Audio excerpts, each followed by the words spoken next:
கணவனை குறிகாட்டக்கூடிய செவ்வாய் இது நாள் வரை 8ஆம் இடத்திலிருந்து வெளியே வருகிறார். அப்போ அந்த 8ஆம் இடம் கொடுக்கக்கூடிய மன உளைச்சல், மென்டல் டென்ஷன் அப்படிங்கிறது உங்களுக்கு தீர்ந்துவிடும். உங்களுக்கு 7ஆம் அதிபதி உங்களுடைய கணவர் வக்கரங்கிறதுனால ரொம்பவும் பரபரப்பாக சுறுசுறுப்பாக இருப்பார். சார் நாங்களும் மிதுன ராசி தான் சார், எங்களுக்கெல்லாம் இன்னும் திருமணம் ஆகலைன்னு நீங்கள் சொல்வது எனக்கு புரிகிறது.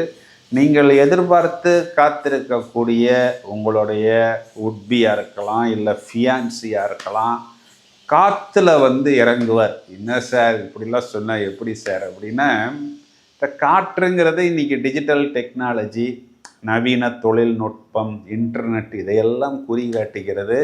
இப்போது நீங்கள் மதிமயங்கக்கூடிய அந்த 5ஆம் இடமும், அதாவது நாம் எந்த இடத்தில் ஈர்க்கப்படுகிறோமோ இந்த கூட்டணியானது புதன் சுக்கிரன் கூட்டணியாக உங்களுக்கு 9ஆம் இடம் சொல்லக்கூடிய காற்று ராசியில் உங்களுக்கு பாக்கியமாக வருகிறது.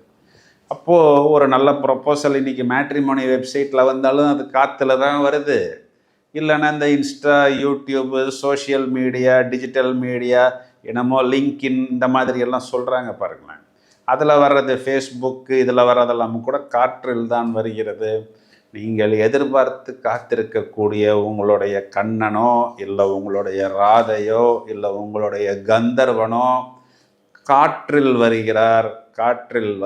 காற்றில் வரும் கீதமே அப்படின்பது போல் அது ஒரு நல்ல ப்ரொப்போசலாக, ஒரு ஹைஜீனிக்கான ப்ரொப்போசலாக இருக்கும். உங்களுடைய பெற்றோர்கள் ஆசீர்வாதத்துடன் நீங்கள் அந்த திருமணத்துக்கு பயணிக்கக்கூடிய அமைப்பு. சுபகாரியங்கள் வெகு சீக்கிரத்தில். குரு உங்களுடைய ராசிக்கு 2ஆம் இடத்தில் இன்னொரு 4 மாதத்தில் பயிற்சியாக போகிறார். அப்போ அதற்குண்டான நல்ல பலன்கள் அப்படிங்கிறது கண்டிப்பாக உண்டு.